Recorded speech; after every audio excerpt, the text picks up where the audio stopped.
सपा में इन दिनों सब कुछ ठीक नहीं चल रहा है। एक के बाद एक समाजवादी पार्टी के मुस्लिम नेताओं के तीखे बयान सामने आ रहे हैं। कई मुस्लिम नेता सपा से इस्तीफा दे चुके हैं। आजम खान की मीडिया प्रभारी से लेकर सपा सांसद शफीकुर रहमान वर्ग तक अखिलेश के खिलाफ बयान दे चुके हैं। उधर शिवपाल यादव भी सीतापुर जेल में बंद आजम खान से मुलाकात करने पहुंचे। इस मुलाकात के बाद प्रदेश की राजनीति में एक नए समीकरण बनने की चर्चा भी शुरू हो गई है। ऐसे में सवाल उठने लगा है कि आखिर मुसलमान सपा का साथ क्यों छोड़ रहे हैं। इस टूट का फायदा किसे मिलेगा? क्या जयंत चौधरी नया समीकरण बनाने में कामयाब होंगे या शिवपाल सिंह यादव यूपी की राजनीति को नया विकल्प देंगे? सबसे पहले आइए आपको ग्राफिक के जरिए बताते हैं कि सपा के दिग्गज नेताओं ने क्या क्या बयान दिए और किन किन लोगों ने सपा से इस्तीफा दिया। सपा के कद्दावर नेता आजम खां के मीडिया प्रभारी फसाहत अली खान ने 10 अप्रैल को बयान दिया। रामपुर में उन्होंने कहा कि जेल में बंद आजम खां के जेल से बाहर न आने की वजह से हम लोग सियासी रूप से यतीम हो गए हैं। हम कहां जाएंगे, किससे कहेंगे और किसको अपना गम बताएं। हमारे साथ तो वो सपा भी नहीं है जिसके लिए हमने अपने खून का एक एक कतरा बहा था। हमारे नेता आजम खां ने अपनी जिंदगी सपा को दे दी है, लेकिन सपा ने आजम खां के लिए कुछ नहीं किया। हमारे राष्ट्रीय अध्यक्ष को हमारे कपड़ों से बदबू आती है। संभल से सपा के सांसद डॉक्टर शफीकुर रहमान वर्क ने अपनी ही पार्टी पर हमला बोला। उन्होंने मीडिया से कहा कि भाजपा के कार्यों से वह संतुष्ट नहीं है। भाजपा सरकार मुसलमानों के हित में काम कर रही है। भाजपा को छोड़िए, सपा ही मुसलमानों के हितों में काम नहीं कर रही। रालोद के प्रदेश अध्यक्ष रहे डॉक्टर मसूद ने चुनाव नतीजे आने के कुछ दिनों बाद ही अपना इस्तीफा पार्टी के राष्ट्रीय अध्यक्ष को भेज दिया। इसमें उन्होंने रालोद अध्यक्ष जयंत चौधरी के साथ सपा मुखिया अखिलेश पर जमकर निशाना साधा था। अखिलेश को तानाशाह तक कह दिया था। सपा पर टिकट बेचने का आरोप भी लगवाया था। सहारनपुर के सपा नेता सिकंदर अली ने पार्टी छोड़ दी। पार्टी छोड़ते हुए सिकंदर ने कहा कि हमने 2 दशक तक सपा में काम किया। सपा अध्यक्ष कायर की तरह पीठ दिखाने का काम कर रहे हैं, वहीं मुसलमानों की उपेक्षा की जा रही है। सिकंदर ने कहा कि सपा के बड़े बड़े मुसलमान नेता जेलों में बंद हैं, लेकिन अखिलेश की चुप्पी पीड़ा पहुंचाने वाली है। मुलायम सिंह यूथ ब्रिगेड सहारनपुर के जिला उपाध्यक्ष अदनान चौधरी ने भी अखिलेश पर आरोप लगाते हुए पार्टी से इस्तीफा दे दिया है। अदनान चौधरी का कहना है कि मुसलमानों पर हो रहे अत्याचार पर अखिलेश की सोच बिल्कुल बंद है। सुल्तानपुर के नगर अध्यक्ष कासिम राइन ने भी अपने सभी पदों से इस्तीफा दे दिया है। उन्होंने कहा है कि अखिलेश को मुसलमानों पर होने वाले अत्याचारों के खिलाफ आवाज उठाने में कोई रुचि नहीं है। आजम खां का पूरा परिवार जेल में डाल दिया गया है, पर अखिलेश नहीं बोले। नाहिद हसन को जेल में डाल दिया गया और शाहजुल इस्लाम का पेट्रोल पंप कार में दर्जा प्राप्त राज्य मंत्री रहे इरशाद खान ने 16 अप्रैल को पार्टी से इस्तीफा दे दिया है। उन्होंने सपा अध्यक्ष अखिलेश पर मुसलमानों की अनदेखी करने का आरोप लगाया है। इरशाद ने कहा है कि मुसलमान हमेशा से सपा के साथ रहा है, लेकिन उसे सत्ता और संगठन में भागीदारी नहीं मिल पाई। सपा युव जनसभा बिजनौर के नूरपुर ब्लॉक अध्यक्ष मोहम्मद हमजा शेख भी पार्टी छोड़ चुके हैं। हमजा शेख ने कहा है कि अखिलेश मुसलमानों से कतराते हैं। वह मुसलमानों पर हो रहे जुल्मों को देखकर भी चुप रहते हैं। मुसलमानों को लेकर कोई आंदोलन नहीं करते, सिर्फ ट्विटर पर ही राजनीति करते हैं।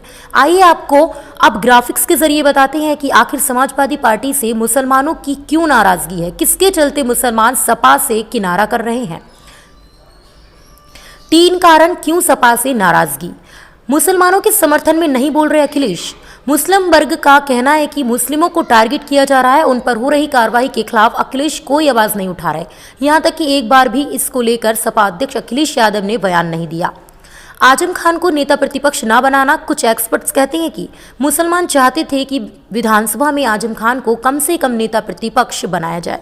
मुसलमानों का कहना है कि अगर चुनाव जीत जाते तो अखिलेश सीएम बनते, लेकिन हार के बाद तो कम से कम आजम को उचित सम्मान दिया जाता। मुस्लिम नेताओं की नाराजगी के एक बड़ी वजह यह भी है, मुसलमान एकजुट हुए लेकिन सपा के वोटर्स भड़क गए। सपा छोड़ने वाले ज्यादातर नेताओं का कहना है कि चुनाव में मुस्लिमों ने एकजुट होकर सपा के लिए वोट किया, लेकिन सपा के यादव वोटर्स ही पूरी तरह से उनके साथ नहीं आए। इसके चलते चुनाव में हार मिली। इसके बाद भी मुसलमानों से जुड़े मुद्दों पर अखिलेश यादव का नहीं बोलना नाराजगी को बढ़ा रहा है। सपा के वरिष्ठ नेता और यूपी के पूर्व कैबिनेट मंत्री आजम खान की नाराजगी की खबरें आए दिन सामने आने के बाद से ही अलग अलग दल उन्हें अपनी पार्टी में शामिल होने का ऑफर दे चुके हैं। सबसे पहले AIMIM ने उन्हें प्रदेश अध्यक्ष बनाने का ऑफर दिया, फिर कांग्रेस ने उन्हें राष्ट्रीय नेता बनाने की बात कही। इस बीच रालोद प्रमुख जयंत चौधरी भी आजम खान के परिवार से मिलने रामपुर पहुंचे। आपको बता दें, गुरुवार को सपा अध्यक्ष अखिलेश यादव से नाराज चले शिवपाल यादव ने भी कह दिया था कि वो किसी भी दिन जेल में बंद आजम खान से मिलने जा सकते हैं। वहीं शुक्रवार सुबह पहुंच भी गए। अब कयास लगाए जा रहे हैं कि रालोद मुखिया जयंत चौधरी नया समीकरण बनाने में जुट गए हैं। आजम खान के परिवार से मुलाकात से पहले जयंत और भीम आर्मी प्रमुख चंद्रशेखर आजाद के साथ राजस्थान के पाली भी गए थे। यहाँ जितेंद्र मेघवाल नाम के एक शख्स की 15 मार्च 2022 को हत्या कर दी गई थी। वहीं जितेंद्र दलित वर्ग से आते थे। जयंत और चंद्रशेखर जितेंद्र के घर वालों से मिलने गए थे। जयंत के इस कदम के बाद चर्चा है कि वो खुद को पश्चिमी यूपी में कर रहे हैं। हालांकि शिवपाल सिंह यादव की आजम खान से मुलाकात के बाद इस बात के भी कयास लगाए जा रहे हैं कि बीजेपी से मन मुताबिक प्रतिक्रिया नहीं मिलने पर शिवपाल सिंह यादव नई संभावनाएं तलाश रहे हैं।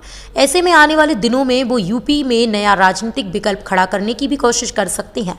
वहीं बीएसपी चीफ मायावती पहले से ही मुसलमानों को अपने साथ लाने की कोशिश कर रही हैं। वह खुलकर कह चुकी हैं कि दलित मुसलमान गठजोड़ से ही बीजेपी को हराया जा सकता है।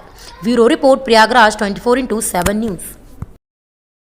यूपी के प्रयागराज जिले के अंतर्गत विकासखंड बहरिया के विभिन्न ग्राम पंचायतों में पंचायती राज दिवस मनाया गया। खंड विकास अधिकारी सुनील कुमार सिंह ने बताया कि हर ग्राम पंचायत में कॉमन सर्विस सेंटर और ग्राम पंचायतों ने मिलकर पंचायती राज दिवस पर एक संगोष्ठी का आयोजन किया। इस सिलसिले में फजीलाबाद उर्फ कालूपुर की ग्राम प्रधान शांति देवी की अध्यक्षता में पंचायत सचिवालय में संगोष्ठी का आयोजन किया गया, जिसमें किसानों से संबंधित विषयों पर चर्चा हुई। इस मौके पर ग्राम पंचायत सचिव रवि पांडे मौजूद नहीं रहे, जिसकी शिकायत प्रधान ने खंड विकास अधिकारी से की। इसी प्रकार से भदरपुर उर्फ दीनापुर में प्रधानपति शान यदुवंशी की अध्यक्षता में पंचायती दिवस मनाया गया। इस मौके पर ग्राम विकास अधिकारी राजेश कुमार शुक्ला समेत अन्य लोग मौजूद रहे।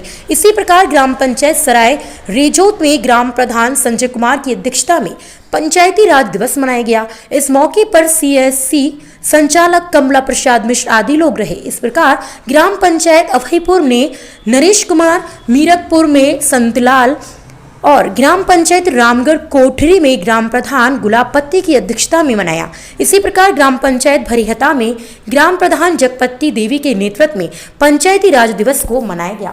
सड़क सुरक्षा के मद्देनजर यूपी में लगातार पुलिस प्रशासन द्वारा सड़क पर चलने वाले वाहन चालकों और सड़क किनारे दुकान लगाने वालों को नियमों का पालन करने की बात कही जा रही है।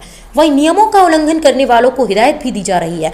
आपको बता दें, रविवार शाम को पुलिस के उच्च अधिकारियों के निर्देश पर यूपी के प्रयागराज जिले के बहरिया थाना अध्यक्ष रमेश कुमार सिंह में हमराह उप निरीक्षक पुरुषोत्तम लाल, शेषनाथ भारती, दिग्विजय कुमार सिंह, रमेश कुमार सिंह कांस्टेबल, अर्पित कुमार, सूर्या सिंह की टीम ने क्षेत्र में पैदल गश्त करते हुए बहरिया बाजार से लेकर नए चौराहों तक का भ्रमण किया। इस दौरान बहरिया की बाजारों में और अधिक आबादी वाले क्षेत्रों में सड़क की पटरियों पर लगने वाली दुकानों के दुकानदारों को कहा गया कि सड़क की पटरियों पर कोई भी दुकानें नहीं लगेंगी। दुकान लगाने के लिए किसी निश्चित व सुरक्षित स्थान पर ही दुकान लगाएं, जिससे सड़क पर चलने वाले राहगीर भी सुरक्षित रहें और आप सब भी सुरक्षित रहें। अन्यथा सड़क की पटरियों पर दुकान लगाने वालों के खिलाफ कानूनी कार्रवाई की जाएगी। इस मौके पर पुलिस प्रशासन द्वारा बताया गया कि हम लोगों का मुख्य उद्देश्य ये है कि सड़क दुर्घटनाएं ना हो और राहगीरों को सड़क पर चलने में किसी भी प्रकार की असुविधा ना हो। उन्होंने बहरिया कस्बे से लेकर नए चौराहे तक पैदल मार्च कर लोगों से अपील की कि सड़क की पटरियों पर किसी भी प्रकार की दुकानें नहीं लगेंगी। यूपी के देवरिया जिले की जिला जेल में राष्ट्रीय गान के बाद सभी कैदियों को गायत्री मंत्र का पाठ पढ़ाया गया।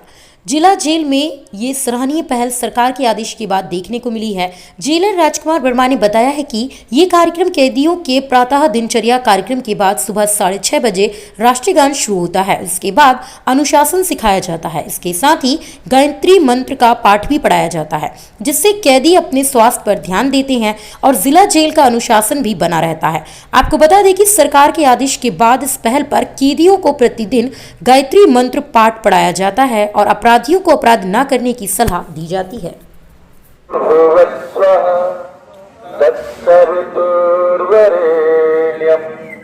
भर्गो देवस्य धीमहि धियो यो नः प्रचोदयात्।